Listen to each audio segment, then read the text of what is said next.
شريك له وأشهد أن محمدًا عبده ورسوله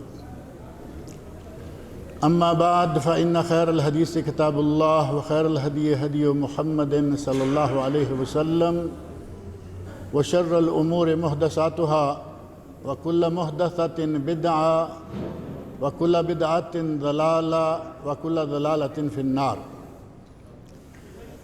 رب اشرح لي صدري ويسر لي أمري واحلل عقدة من لساني يفقهوا قولي رب أعوذ بك من همزات الشياطين وأعوذ بك رب أن يحضرون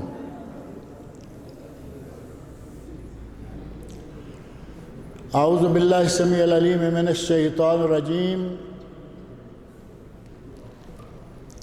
ومن يتق الله يجعل له مخرجا ويرزقه من حيث لا يحتسب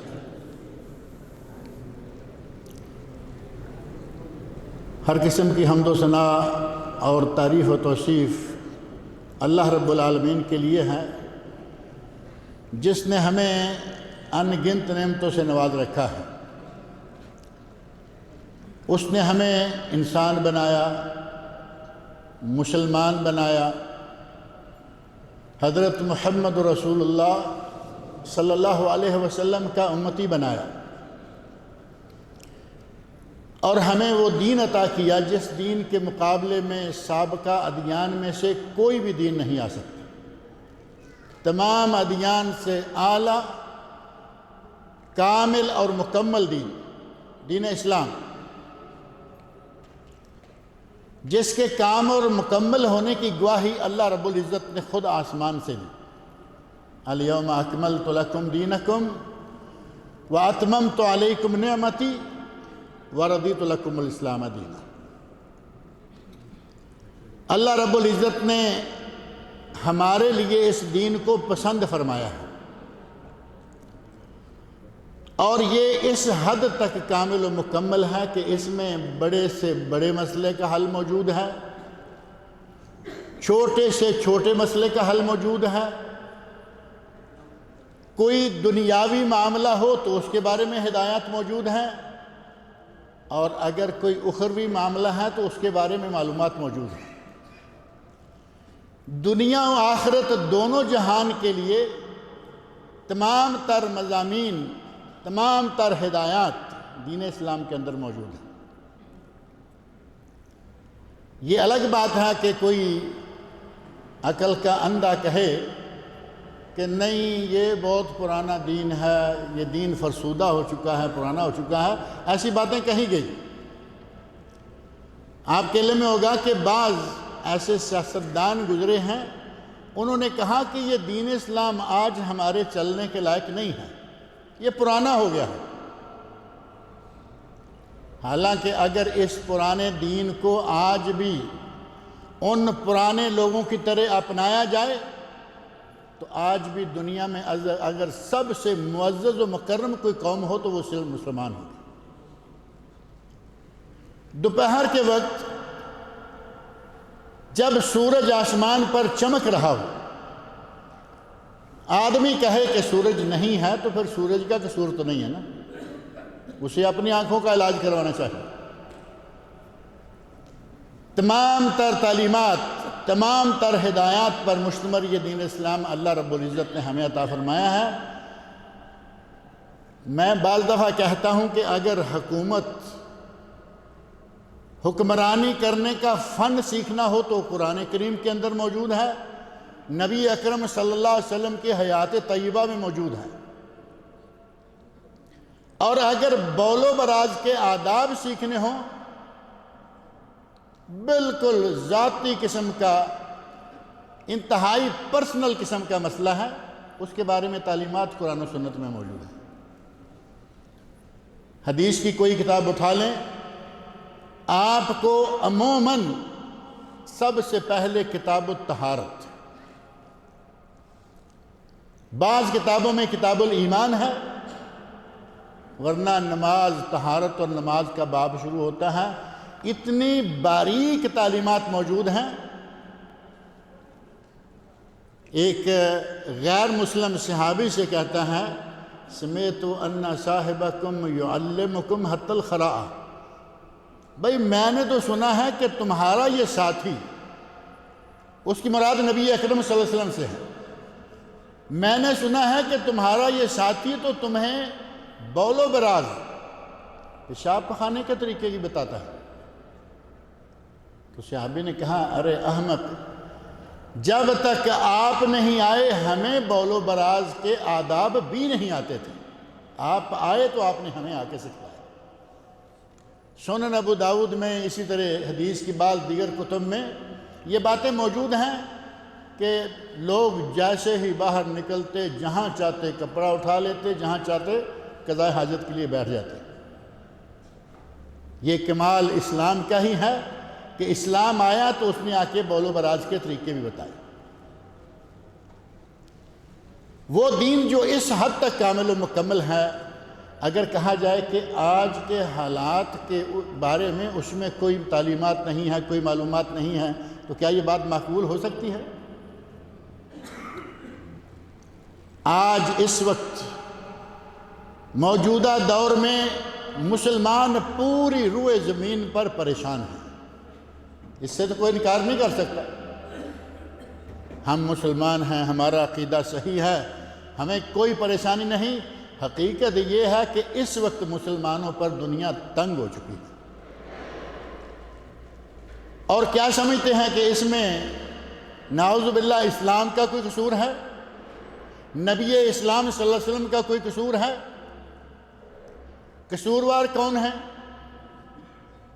بڑا مشکل ہوتا ہے حقیقت کو قبول کرنا، لیکن یہ ماننا پڑے گا کہ قصوروار ہم ہیں۔ آج مسلمان پریشان ہیں تو اسلام کا کوئی قصور نہیں، مسلمانوں کا قصور ہے۔ قرآن کریم واضح طور پر بیان کر رہا ہے ظہر الفساد فی البر والبحر بما کسبت ایدی الناس، سمندر میں ہو یا خشکی میں، جہاں کہیں بھی کوئی بگاڑ پیدا ہوا ہے وہ ہمارے ہاتھوں کی کمائی۔ دوسرے لفظوں میں یہ کہہ لیں کہ آج دنیا میں ہمیں اگر کوئی بگاڑ نظر آ رہا ہے بما کسبت ایدی الناس، تو یہ انسانوں کے کرتوتوں کا نتیجہ ہے۔ آج مسلمان کے کرتوت ایسے ہو چکے ہیں، نتیجہ یہ ہے کہ ہم کسی ملک کا نام لے لیں، کسی علاقے کا نام لے لیں، کسی جگہ کا نام لے لیں، مسلمانوں کو کوئی نہ کوئی پریشانی لاحق ہے۔ اور دشمنان اسلام چاروں طرف سے مسلمانوں پر حملہ آور ہے۔ بعض مقامات ایسے ہیں کہ جہاں مسلمانوں کی تعداد یہ بھی نہیں کہ تھوڑی ہے، بہت بڑی تعداد میں مسلمان موجود ہیں، لیکن آواز کوئی نہیں، سنی نہیں جا رہی۔ پریشانی ایک سے بڑھ کر، کل جو پریشانی تھی نئے اٹھنے والے سورج کے ساتھ ایک نئی پریشانی آ جاتی ہے۔ اور ان حالات میں جو موجودہ حالات ہیں، اگر کوئی کہے کہ مسلمانوں کی تعداد کم ہے، کافر زیادہ ہے، تو آپ ذرا تھوڑی سی کیلکولیشن کر کے دیکھیں کہ اس وقت مسلمان اگر صحیح معنوں میں سوچا جائے تو دنیا کے ہر مذہب سے زیادہ اس وقت مسلمان ہیں۔ جو عمومی اعداد و شمار دیا جا رہا ہے آج کل وہ یہ ہے کہ 6 ارب سے کچھ زیادہ، 6 ارب سے کچھ زیادہ اس روئے زمین پر انسان بستے ہیں، اور ان انسانوں میں سے 1.7 ارب صرف مسلمان ہیں۔ 1.7، 6 ارب میں سے 1.7 ہو تو یہ 1/4 سے بھی زیادہ بنتا ہے، 1/4 سے زیادہ ہوا یا نہیں ہوا؟ اب یہ 1/4 صرف مسلمان ہے الحمدللہ دنیا پر، اور پیچھے کیا بچا؟ 3/4۔ ان 3/4 میں کتنے ہیں؟ کوئی ہندو کہلاتا ہے، کوئی سکھ کہلاتا ہے، کوئی عیسائی کہلاتا ہے، کوئی یہودی کہلاتا ہے، کوئی بدھسٹ ہے، کوئی کیا کیا نام سے اس وقت دنیا میں ادیان موجود ہیں۔ لیکن جو سب سے بڑی تعداد ہے اس وقت دنیا میں مسلمانوں کی ہے۔ اب یہ کہیں کہ الکفر ملت واحدہ، کافر سارے ایک ہی قوم ہیں، تو کیا مسلمان آپس میں ایک قوم نہیں بن سکتے؟ اس وقت اتنی بڑی تعداد 1.5 ارب سے زیادہ مسلمان ہیں، اور یہ 1.5 مذہبوں میں بٹے ہوئے، لاکھوں جماعتوں میں بٹے ہوئے، اور کوئی جماعت دوسرے کے ساتھ مل کر چلنے کے لیے تیار نہیں۔ آپ کے سامنے حالات ہیں۔ ہندوستان کو اچھی طرح غور سے دیکھ لیں، پاکستان کو دیکھ لیں، ہمیں اپنے ملکوں کے بارے میں دیکھنے میں زیادہ فائدہ رہے گا۔ پاکستان تو اسلامی ملک ہے، اگرچہ اس میں کافر بھی موجود ہیں،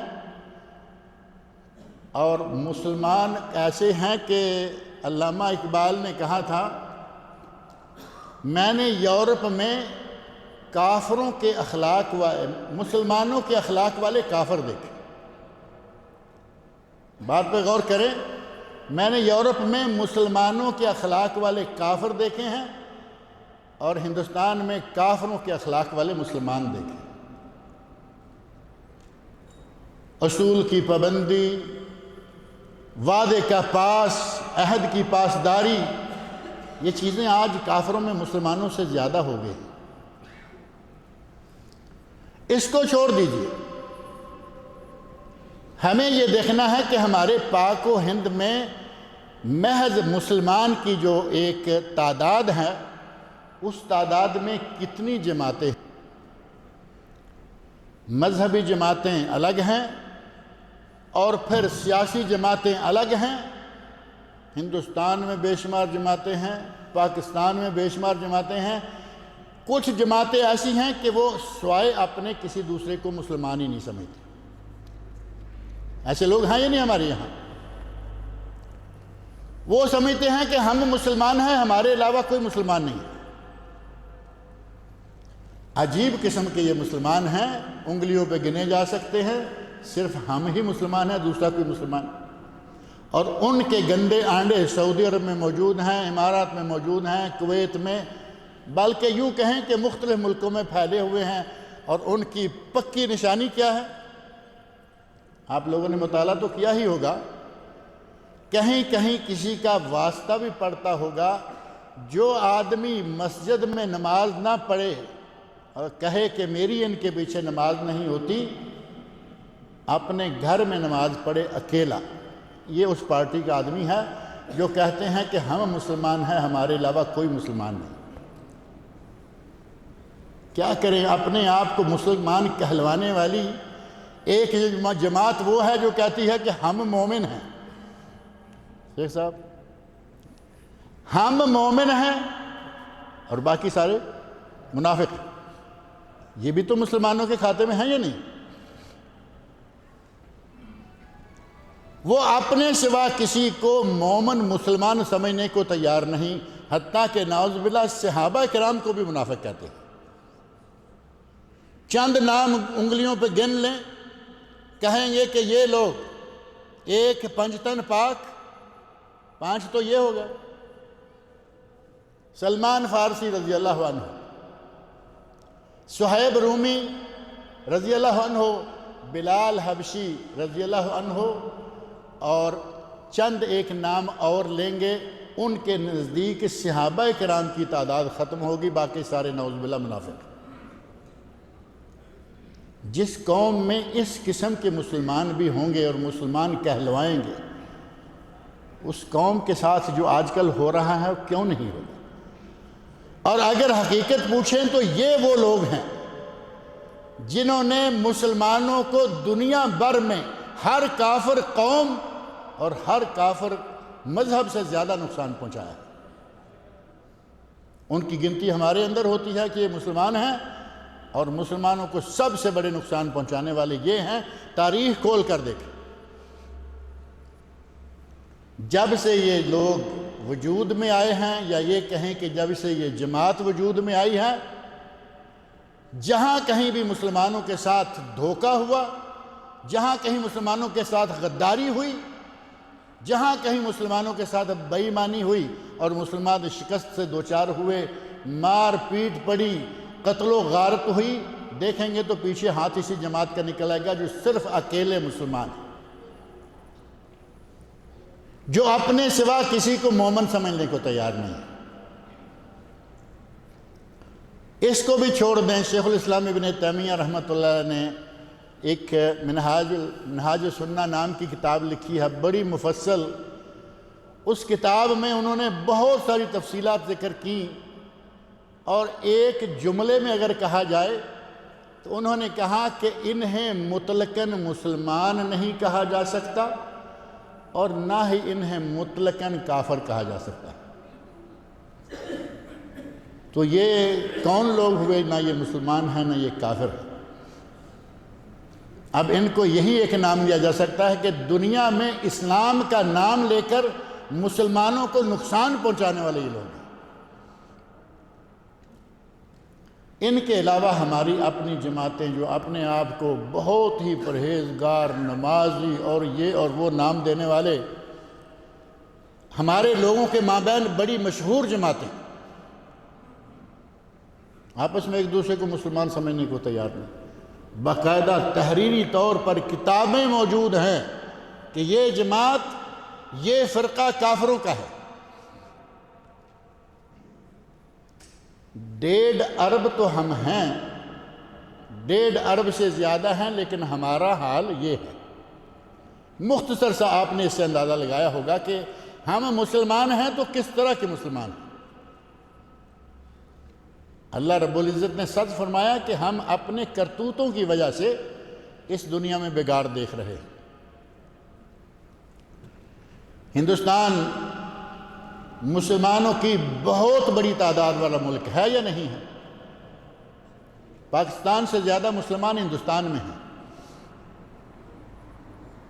اور آج جتنا پریشان ہندوستان کا مسلمان ہے شاید دوسرے کسی ملک کا نہیں ہوگا۔ تو کیا وہاں کیا کہیں؟ اب آپ سارے بھی سنتے ہیں، ہم بھی جانتے ہیں، جب کبھی بھی ضرورت پڑی کہ متحد ہو جاؤ، چند لوگ اٹھتے ہیں، کچھ لوگ اپنی 1.5 دن کی منصب تیار کر کے الگ رہنے کو ہمیں عافیت سمجھتے ہیں۔ نتیجہ یہ ہوتا ہے کہ ان پہ کافر اپنا حکم، اپنے آرڈر اور اپنے قانون نافذ کرتے چلے جا رہے ہیں۔ اتنی بڑی میجارٹی اگر اکٹھی ہو جائے، صحیح معنوں میں متحد ہو جائیں، اپنی بات نہیں منوا سکتے۔ آج کل آپ بعض کلپ دیکھ رہے ہوں گے کہ کافروں میں سے کچھ کافر مسلمانوں کے حق میں بیان دے رہے ہیں، گویا کہ مسلمانوں کو شرم دلا رہے ہیں کہ تم اب بھی اگر اکٹھے نہیں ہوگے تو کب ہوگے۔ آج کے دور میں مسلمان جگہ جگہ پریشان ہے، مسلمان ملک میں پریشان ہے، تو ان ساری پریشانیوں کا سبب وہ خود ہے، اور اس کا علاج بھی اسے خود ہی کرنا ہوگا۔ کافر، کوئی ایسا کافر ہوگا جو بڑے خلوص کے ساتھ مسلمانوں کا علاج کرے کہ ان کی کوئی صحت اچھی ہو جائے؟ کوئی کافر ہوگا؟ یہودیوں کے بعض بینک ہیں،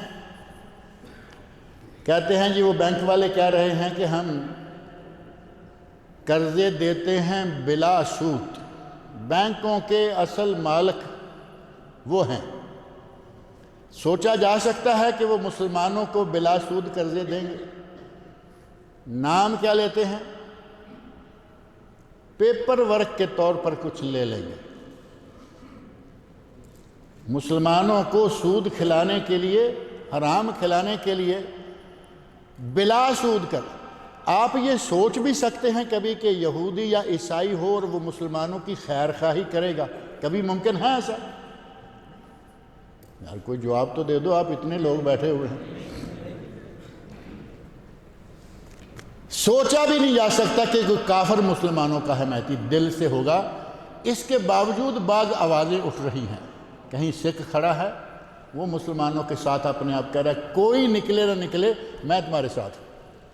کل میں ایک کلپ سن رہا تھا، سکھ ہے، نام مجھے نہیں معلوم، نوجوان ہے، کہتا ہے مسلمانوں، ہماری جماعت میں سے، ہندوستان کے غیر مسلم لوگوں میں سے کوئی تمہارے ساتھ اٹھے نہ اٹھے، میں تمہارے ساتھ ہوں۔ اپنے حقوق کے تحفظ کے لیے، اپنے حقوق کو منوانے کے لیے وہ کہتا ہے کہ اٹھ کھڑے ہو۔ اب مسلمان اگر ہر کوئی اپنی اپنی جماعت، اپنا اپنا جھنڈا اور اپنا اپنا ڈنڈا لے کے پھریں گے تو پھر کہاں سے حقوق کہاں سے ملیں گے، تحفظ کیسے کر پائیں گے؟ ہمیں اتحاد و اتفاق، اگر مسلمانوں کا اتنی بڑی دنیا میں جو اتنی بڑی تعداد میں مسلمان ہیں ان کا اتحاد ہو جائے، یقین جانے کافروں کی کوئی جان ہی نہ رہے۔ 313 کافروں نے عالم کفر کے چھکے چھڑا دیے۔ کافروں کے پاس ہاتھی ہیں، گھوڑے ہیں، تلواریں ہیں، مسلمانوں کے پاس کھجور کی چھڑیاں ہیں۔ مسلمان غالب آ گئے، لیکن وہاں اصل بات کیا تھی؟ ایمان تھا، ایمان تھا، اتحاد تھا۔ آج یہ دونوں چیزیں، ایمان ہے تو ہمارا ایمان ٹمٹماتے ہوئے دیے کی طرح ہے۔ اول تو ہمیں پتہ ہی نہیں کہ ایمان ہے کیا۔ اگر صحیح ایمان کیا ہے اس کی تفصیلات معلوم کرے، ہماری بہت بڑی میجارٹی ایک طرف ہو جائے گی کہ یہ تو ایمان پہ پورے نہیں اتر رہے۔ ان میں ایمان تھا، وہ دنیا میں معزز و مکرم رہے۔ جب کبھی مصیبت آئی، جب کبھی تکلیف آئی، فوراً اللہ کی طرف رجوع کیا۔ آج کا مسلمان جب تکلیف آتی ہے سب سے پہلا جو در چھوڑتا ہے وہ اللہ کا در ہوتا ہے۔ جب بھی کبھی مسلمانوں پر تکلیف آئی، بھاگتے کہاں ہیں؟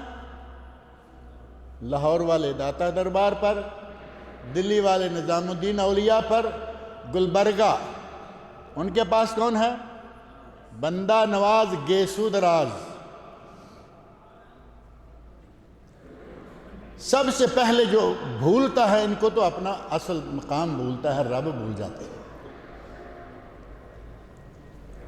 اللہ رب العزت نے قرآن کریم میں، نبی اکرم صلی اللہ علیہ وسلم نے اپنی حدیث میں یہ بات بڑی تفصیل کے ساتھ ہمیں بتائی ہے کہ اگر آپ کو اپنی مشکلات کا حل چاہیے، اگر آپ تنگیوں سے نکلنا چاہتے ہیں، وسعتوں میں آنا چاہتے ہیں، اگر آپ مالی مشکلات کا حل دیکھنا چاہتے ہیں تو کیا کریں؟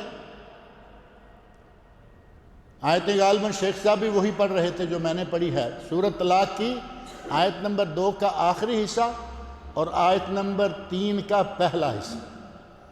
من یتق اللہ ومن یتق اللہ یجعل لہ مخرجا۔ مخرج کا معنی یہاں ہوتے ہوئے آپ سارے آسانی سے سمجھ سکتے ہیں۔ مخرج روڈ پہ جاتے جاتے آ جاتا نا، مخرج، ایگزٹ۔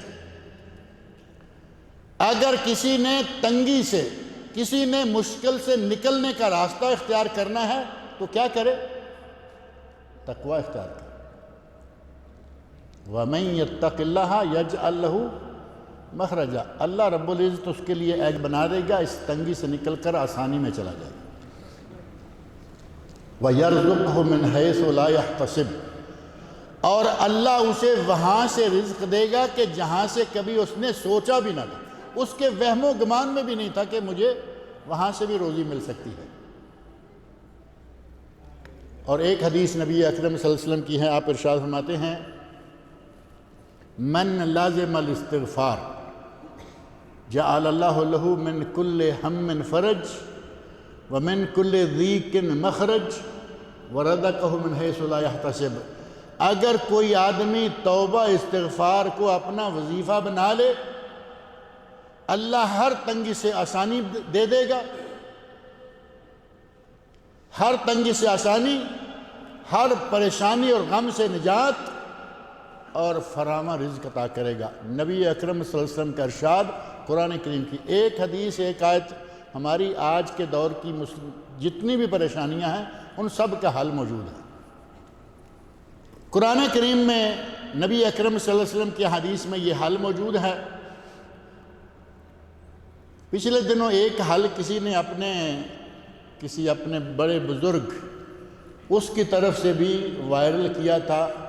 انہوں نے کہا کہ پہلے کبھی اس طرح کا کوئی سلسلہ شروع ہوا تھا تو ہماری سرکار فلاں بن فلاں. اب انہیں اپنی سرکار سے غرض ہوتی ہے کہ ہماری سرکار نے کیا کہا. سیدھی سی بات ہے کہ قرآن کریم کے اندر حل موجود ہے، نبی اکرم صلی اللہ علیہ وسلم کے بتائے ہوئے ارشادات میں حل موجود ہے، سرکار کو اپنی جگہ پہ رہنے دیجیے. لیکن سرکار کا نام لینا ان کے لیے ضروری ہوتا ہے. ان کا تو سارے کا سارا کیا جا رہا ہی میں اور میرے بزرگ بس. اگر مسلمانوں کو اپنی مشکلات سے نکلنا ہے، اللہ کی طرف رجوع کریں، توبہ تائب ہوں اور بکثرت استغفار کریں. اور یہ استغفار یہ نہیں کہ ہندوستان میں مشکلات ہیں تو ہندوستان والے کریں. یہ جہاں کہیں بھی مسلمان مشکلات میں ہیں، نیت کریں کہ یا اللہ ہمارے ان بھائیوں کی مشکلات کو دور فرما، توبہ استغفار یہاں کیجئے، نجات وہاں حاصل ہو جائے گی انشاءاللہ. اللہ رب العزت مجھے اور آپ سب لوگوں کو ان حالات میں اپنے آپ کو صحیح راستے پر چلنے کی توفیق عطا فرمائے.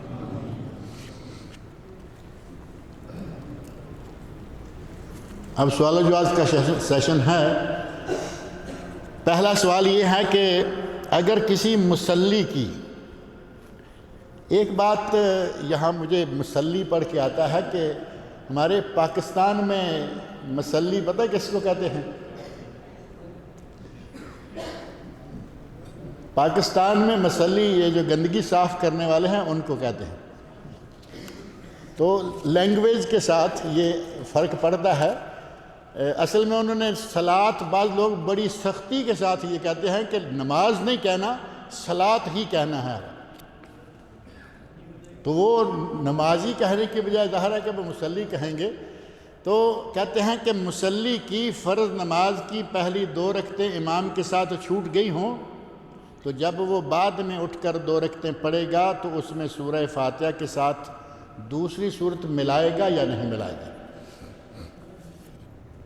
یہ مسئلہ کافی پوچھا جاتا ہے یہاں، بلکہ ہمارے بعض لوگوں نے، بعض ساتھیوں نے یہ بتایا کہ دمام جائیں تو وہاں مسئلہ اور بتاتے ہیں اور خبر آئیں تو وہاں مسئلہ اور بتاتے ہیں. وجہ کیا ہے؟ اب دمام خبر کے اندر اندر ہی اتنا فرق ہو گیا ہے تو اب پوری دنیا اسلام میں کیا کیا فرق نہ ہوں گے. اصل میں نبی اکرم صلی اللہ علیہ وسلم کی حدیث ہے کہ تم نماز کی طرف آؤ، اور نماز کی طرف آتے ہوئے کس حال میں آنا ہے؟ وَعَلَيْكُمُ السَّكِينَةَ وَالْوَقَارِ. نماز کی طرف آؤ اور تم پر اس وقت سکون اور وقار، سکون و وقار چھایا ہوا ہونا چاہیے. اگر کوئی آدمی بھاگم بھاگ دوڑتا ہوا آتا ہے تو کوئی باوقار انداز تو نہیں ہے نا. مسجد میں آؤ، جماعت کھڑی ہو گئی ہے ٹھیک ہے، لیکن باوقار طریقے سے چلتے ہوئے آؤ. جو امام کے ساتھ مل جائے وہ پڑھ لو، اور جو نکل چکی ہے، یہاں آگے 2 لفظ ہیں، 2 روایت میں الگ الگ میں. ایک میں ہے کہ جو نکل چکی ہے اسے قضا کر لو، اور دوسری میں ہے کہ جو نکل چکی ہے اسے تم اب ادا کر لو. قضا اور ادا 2 لفظ ہو گئے نا. تو قضا پڑھنی ہو نماز تو اس کو کس طرح پڑھا جاتا ہے؟ کیا اس میں کچھ تبدیلیاں کی جاتی ہیں یا جیسے تھی؟ اگر فجر قضا ہو جاتی ہے مثال کے طور پر تو 2 ہی رکعتیں پڑھی جاتی ہیں فرض جو ہیں، سنت ساتھ شامل کر لیں. اور ان 2 رکعتوں میں سورہ فاتحہ بھی ہوگی اور اس کے بعد سورت بھی ملائیں گے. تو یہ جو نمازی ہے یا مصلی ہے، اس مصلی کی 2 رکعتیں نکل چکی ہیں جن میں سورہ فاتحہ کے بعد کوئی سورت بھی تھی. جب قضا کرے گا تو کیا کرنا ہوگا؟ جو قضا ہوئی ہے اس میں سورہ فاتحہ اور کوئی سورت تھی، یہ قضا کرے گا، اٹھ کے 2 رکعتیں پڑھے گا، ان میں سورہ فاتحہ بھی پڑھے اور کوئی سورت بھی ملائے. کوئی صورت ملائے گا تو انشاءاللہ اس کو ثواب بھی، ظاہر قرآن پڑھا نا اس نے. نماز میں قیام کی حالت میں تلاوت کرنا بہت ہی اجر و ثواب کا باعث ہے. سورہ فاتحہ ہو گئی اور ساتھ ہی اس نے ایک سورت بھی پڑھ لی، اس کا ثواب بھی انشاءاللہ ملے گا. اور جو روایت ہے کہ ادا کر لے، جو نکل گئی ہے اس کو اٹھ کے ادا کر لے، وہ اٹھ کے سورہ فاتحہ پڑھے، پھر دوسری رکعت کے لیے اٹھتا ہے سورہ فاتحہ پڑھے، دونوں کو میں سورہ فاتحہ پڑھ کے رکوع چلا جائے، اس کی نماز بالکل صحیح ہے۔ اور یہ صرف اسی جگہ نہیں، یہ بات بھی ذہن میں رکھیں کہ کوئی بھی نمازی جب بھی چاہے صرف سورہ فاتحہ پڑھ کے رکوع کر لے، اس کی رکعت شمار ہو جائے گی۔ ایک تو ہے نا یہ حالت، ایک ہے کہ کوئی مجبوری ہے، کہیں بہت جلدی ہے، جلدی کام کو سمیٹنا ہے، کوئی مجبوری نہیں، کوئی جلدی نہیں، کوئی امام سے چھوٹا ہوا نہیں، بلکہ مطلقاً اس نے اٹھ کے سورہ فاتحہ پڑھی، رکوع چلا گیا، اس کی رکعت ہو جائے گی۔ اور سورۃ الفاتحہ باقی تمام سورتوں سے کفایت کر جاتی ہے، سورۃ فاتحہ سے دوسری کوئی سورت کفایت نہیں کرتی۔ یاسین پڑھے اٹھ کے، اللہ اکبر کیا، سبحانک اللہم و بحمدک، یاسین شروع کر دی۔ یاسین تو 4-5 رکوع ہے نا ہمارے، جو رکوع کہتے ہیں، لیکن سورہ فاتحہ نہیں پڑھی، کیا اس کی رکعت ہو جائے گی؟ یہ ذرا جواب تھوڑا جان سے دیا کریں یار، ماشاءاللہ اتنی بڑی تعداد بیٹھی ہوئی ہے۔ تو اس کا معنی یہ ہوا کہ سورہ فاتحہ کفایت کر جاتی ہے اور دوسری کوئی صورت اس کی جگہ پہ کام نہیں دیتی۔ اسی بنیاد پر اس کا، کیونکہ اسی کا نام سورہ فاتحہ کا ایک نام کافیہ بھی ہے، کافیہ کفایت کر جانے والی، یعنی سورہ فاتحہ کافی ہے، قیام میں سورہ فاتحہ پڑھ لیں، رکوع چلے جائیں، آپ کی نماز ہو جائے گی۔ تو یہ دونوں طریقے جائز ہیں، اور میرے نزدیک اگر سورہ فاتحہ اور کوئی سورت پڑھتا ہے تو انشاءاللہ اس کو ثواب زیادہ ملے، کیونکہ اس نے ساتھ ایک سورت بھی پڑھی ہے، جائز دونوں ہیں۔ ائمہ کرام کے پاس اگر تمام نصوص نہیں پہنچی تو کیا اس وقت دین ان تک مکمل نہیں پہنچا؟ آپ صحیح سمجھے ہیں، ائمہ کرام اگر صرف 4 ہی کی گنتی آپ کریں گے تو مان لیتے ہیں کہ فی الحال 4 تک ہی محدود رکھتے ہوئے بات کر لیتے ہیں۔ پہلے امام ان میں سے ہیں امام ابو حنیفہ رحمۃ اللہ علیہ،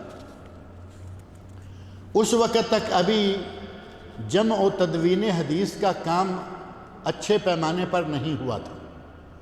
احادیث تھیں لوگوں کے پاس دنیا میں پھیلے ہوئے، تابعین، تبع تابعین، اور امام صاحب رحمۃ اللہ علیہ خود تبع تابعین میں آتے ہیں۔ یہ تو شاید آپ کے علم میں ہوگا، یہ ہماری وہ جو جماعت ہے، بلکہ ہماری نہیں، ان کی جماعت جہاں امام صاحب کی، وہ تابعی ثابت کرتے ہیں کہ امام صاحب تابعی تھے، جبکہ صحیح تاریخی روایات کے روح سے امام صاحب تبع تابعین میں ہیں۔ وہ تبع تابعین میں ہوں یا تابعین میں ہوں، ہمیں کوئی ان سے نہ دشمنی ہے الحمدللہ، نہ کوئی یہ غرض ہے، لیکن جو حقیقت ہے وہ حقیقت ہے۔ امام صاحب کے زمانے تک احادیث کا مجموعہ کچھ زیادہ جمع نہیں ہوا تھا۔ ان کے دور کے بعد دوسرا سلسلہ آیا امام مالک رحمۃ اللہ علیہ کا۔ خود امام مالک رحمۃ اللہ علیہ کی بہترین کتاب ہے موطا امام مالک، مشہور کتاب ہے۔ آگے بڑھے امام شافعی کا دور آیا، مسند امام شافعی، کتاب العلم امام شافعی، کتاب الرسالہ امام شافعی، حدیث کی اور فقہ الحدیث کی، بلکہ اگر یہ کہیں کہ اصول حدیث کے بانی، اصول حدیث کے بانی امام شافعی رحمۃ اللہ علیہ ہیں، اس بات کو دنیا بھر کے علماء مان چکے ہیں۔ اور ان کے بعد جب امام احمد بن حنبل رحمۃ اللہ علیہ کا زمانہ آیا تو احادیث کی جمع و ترتیب بڑے اعلیٰ پیمانے تک پہنچ چکی تھی، حتیٰ کہ مسند امام احمد کے بارے میں مشہور نا 40,000 حدیثوں کا مجموعہ، 40,000 سے احادیث کم و بیش بھی مان لیں کوئی بات نہیں، لیکن بہت بڑا مجموعہ ہے۔ آج کل سعودی عرب میں غالباً 40 جلدوں میں وہ کتاب چھپی ہے، 40 والیوم۔ تو جیسے جیسے وقت گزرتا گیا جمع و تدوین حدیث جو ہے وہ اعلیٰ پیمانے پر ہوتی گئی۔ ایک آدمی کے پاس یک مست 40,000 حدیثیں ہیں اور دوسرے آدمی کے پاس 14، 15، 40، 400 یا 4,000 بھی مان لیتے ہیں، کیونکہ حدیث کم کا نام لیا جائے تو ہمارے بھائی ناراض ہو جاتے ہیں، کہتے ہیں جی ہمارے امام کے لیے کہتے ہیں۔ محدثین کرام نے انہیں کہا مسکین فی الحدیث، ہاں شیخ صاحب، مسکین فی الحدیث، محدثین نے کہا کیونکہ آپس میں بڑے بڑے لوگ بڑی بڑی باتیں کرتے ہیں، ان کی آپس میں جاتی ہیں، ہم صرف میں بتا رہا ہوں کہ حدیث کے معاملہ میں سب سے کم تر حدیث کن کے پاس تھی؟ امام ابو حنیفہ رحمۃ اللہ علیہ کے پاس، اس وقت تک ابھی جمع نہیں ہوئی تھی۔ اور ان چاروں ائمہ میں سے حدیث سب سے زیادہ جس کے پاس تھی وہ امام احمد بن حنبل رحمۃ اللہ علیہ۔ تو جب ان کے پاس نصوص جمع نہیں ہوئی تھی تو یہ ہم نہیں کہہ سکتے نا کہ دین کامل نہیں ہوا تھا، ان کے پاس جمع نہیں تھی، ان کے تھوڑی دیر کے بعد ہی جو آنے والے ہیں ان کے پاس ساری نصوص جمع ہو گئی۔ مطلب یہ ہوا کہ دین اس وقت کامل ہو گیا تھا جب نبی صلی اللہ علیہ وسلم حجۃ الوداع کے لیے میدان عرفات میں موجود تھے، اس دن یہ آیت نازل ہوئی، الیوم اکملت لکم دینکم واتممت علیکم نعمتی ورضیت لکم الاسلام دینا۔ دین مکمل ہو چکا تھا لیکن اس کی تعلیم ان کے پاس مکمل نہیں ہوئی تھی، تعلیمات پہنچی نہیں تھی ان لوگوں کو۔ کہا جاتا ہے کہ ایک بوڑھی عورت نے ایک عالم دین سے مسئلہ پوچھا تو انہوں نے پوچھا کہ قرآن و احادیث سے بتاؤ یا امام مالک کا فتویٰ بتاؤ۔ بوڑھیا نے کہا کہ اچھا قرآن و حدیث سے بتاؤں یا امام مالک کا؟ میں بتاؤں ہوگا۔ بوڑھیا نے کہا کہ امام مالک کا فتویٰ بتاؤ کیونکہ وہ ہم سب سے قرآن و حدیث کو بہتر سمجھتے تھے۔ کیا یہ موقف صحیح ہے؟ یہ موقف اس لیے صحیح نہیں ہے کہ چاہے کسی بھی امام کی تعلیمات کے تاحتاب چل رہے ہیں، اصل اسلام کا مصدر منبع اسلام کیا ہے؟ اسلام کے سرچشمے اصل کیا ہے؟ کتاب اللہ اور سنت رسول۔ یہ بات آج تک بھی چلتی آ رہی ہے کہ بعض لوگ آج بھی سوال کرتے ہیں اور کہتے ہیں جی ہم چونکہ فقہ حنفی کے ماننے والے، ہمارے پاک و ہند میں یہی ایک زیادہ تر فقہ چلتی ہے، شافعی تو مٹھی بھر ہیں، بٹکل میں تھوڑے سے ہیں اور کیرلا میں ہیں، باقی تو سارا ہندوستان پاکستان حنفیوں سے بھرا ہوا ہے، کہیں کہیں کوئی وہابی بھی ہیں۔ ہندوستان پاکستان وہابی ہیں یا نہیں؟ دیکھو پھر وہی بات جو میں کہہ رہا تھا کہ کوئی آواز نہیں آتی، آپ سارے لگتا ہے وہابی ہیں لیکن اپنے وجود کو ثابت کرنے کے لیے تیار نہیں ہیں۔ مسئلہ جو ہے آج بھی کبھی کبھی ایسے مسائل پڑھنے کو ملتے ہیں، سوال کرتا ہے جی مجھے فقہ حنفی کی روشنی میں جواب چاہیے، اور ایسے لوگ موجود ہیں کہ وہ واقعی فقہ حنفی کی روشنی میں جواب دیتے ہیں، وہ ادھر ادھر نکلتے ہی نہیں، جبکہ جواب دینا چاہیے کتاب و سنت کی روشنی میں۔ ترکت فیکم شیئین، اور ایک روایت میں ہے ترکت فیکم امرین، میں تم میں دو چیزیں چھوڑ کے جا رہا ہوں۔ اس میں فقہ حنفی کا ذکر آتا ہے، شافعی کا آتا ہے، مالکی کا آتا ہے، حنبلی کا، کسی کا بھی نہیں آتا۔ وہاں صرف دو چیزوں کا ذکر ہے، کتاب اللہ سنت رسول صلی اللہ علیہ وسلم۔ کسی سائل کے سوال کا جواب دیں تو کتاب و سنت کی روشنی میں دیں، کتاب و سنت سے مسئلہ ثابت نہیں ہو رہا، اجتہادی مسئلہ ہے، تب جا کے کسی امام کی باری آتی ہے کہ کسی امام کی رائے رکھیں۔ جب قرآن موجود ہے، حدیث موجود ہے، تو پھر آپ ان کو چھوڑ کر ادھر ادھر کیوں بھٹکتے پھرتے؟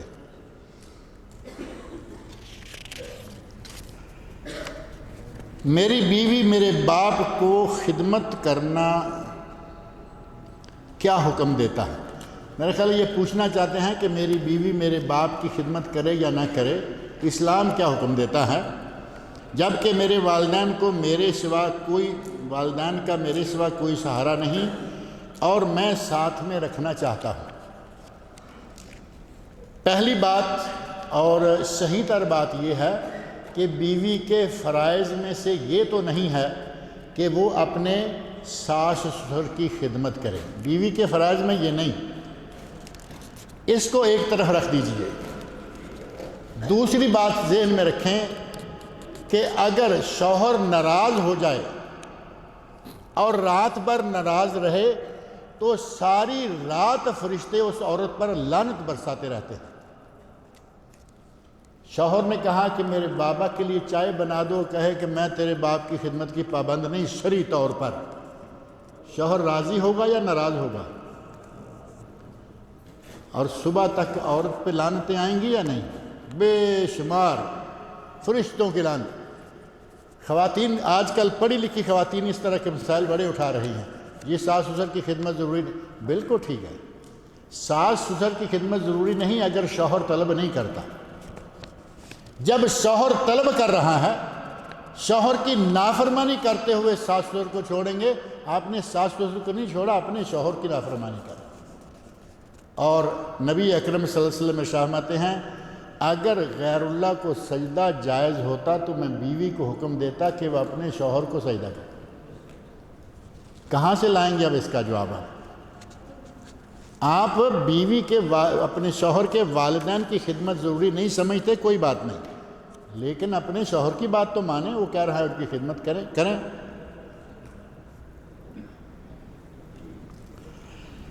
کیا بغیر اذان کے نماز ہو جائے گی؟ نماز تو ہو جائے گی، لیکن اگر کوئی اکیلا بھی کیوں نہیں، نبی صلی اللہ علیہ وسلم فرماتے ہیں آدمی اکیلا ہو، جنگل میں ہو، تب بھی وہ اذان کہے اور کوئی نہیں سنے گا تو جتنے درخت، پتھر، ریت کے ذرات سنیں گے وہ سارے اس کے لیے قیامت کے دن گواہی دیں گے۔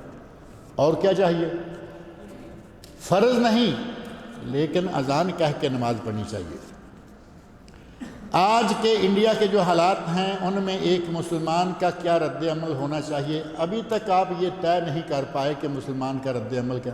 شیخ جابر صاحب یہی کہہ رہے تھے، یاسر جابری صاحب، مجموعی طور پر میرا خیال ہے میں نے بھی کچھ اسی طرح کی باتیں کہی ہیں، لیکن سوال پھر بھی آ گیا ہے کہ مسلمان کا موقف کیا ہونا چاہیے؟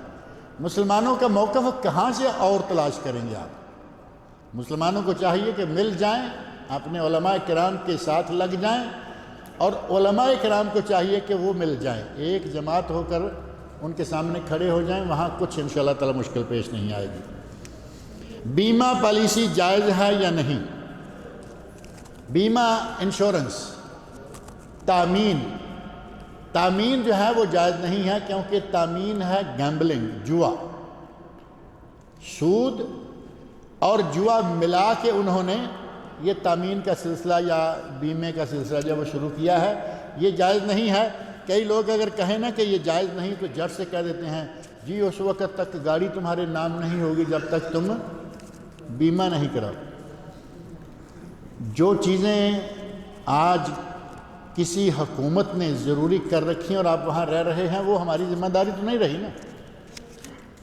آپ سارے ذرا ایک آواز میں مجھے بلند آواز سے کہیے، کیا فوٹو بنوانا جائز ہے نا؟ کتنا اچھا فتویٰ ہے آپ کا، صاف ستھرا۔ آپ میں سے کوئی شخص ایسا ہے جس نے فوٹو نہ بنوایا ہو؟ اسی طرح گاڑیوں کی انشورنس حکومت کا فیصلہ ہے، لیکن اب میں کہوں کار انشورنس حکومت کا فیصلہ، لائف انشورنس میرا فیصلہ، اور وائف انشورنس وہ بھی آپ کا فیصلہ۔ یہ انشورنسیں جتنی بھی ہیں یہ جائز نہیں ہیں۔ اگر آپ اس کو مثال کے طور پر پیش کریں کہ یہاں گاڑی کی انشورنس کرانی پڑتی ہے، میڈیکل انشورنس آئی ہے، حکومت کے فیصلے ہیں، اس میں ہماری کوئی ذمہ داری نہیں بنتی۔ کہتے ہیں اگر بکری ذبح کریں اور اس کے پیٹ میں سے بچہ نکلا تو کیا کریں؟ وہ بچہ حلال ہے، ماں کا ذبیحہ ہی بچے کا ذبیحہ ہے، اور اس کا گوشت بھی آپ کے لیے اسی طرح حلال ہے جس طرح کہ اس کی ماں کا حلال ہے، اس میں کوئی ایسا مسئلہ نہیں ہے۔ جب نبی اکرم صلی اللہ علیہ وسلم کی حدیث سے ثابت ہے کہ مسلمانوں پہ ایسا وقت آئے گا جس کو آج ہم فیس کر رہے ہیں، تو بہتر نہیں ہوگا کہ کچھ پریکٹیکل کام کروائے جائیں، یعنی قول و فعل دونوں کو مضبوط کروایا جائے۔ اب یہ پتہ نہیں کیا کروانا چاہتے ہیں۔ یہاں تو محاذ جنگ نہیں کھل سکتا نا، یہاں تو آپ پرامن جگہ پہ رہتے ہیں، لیکن جہاں محاذ جنگ ہیں، وہاں مسلمان ہیں، وہ ملیں، آپ ان کے لیے دعائیں کریں، ان کا جو بھی وہاں کا ماحول ہے اس کے مطابق اپنے کسی امیر کے تحت، اپنے کسی قائد کے تحت مل کر ان حالات کا مقابلہ کریں، یہی اس کا بہترین حل ہے۔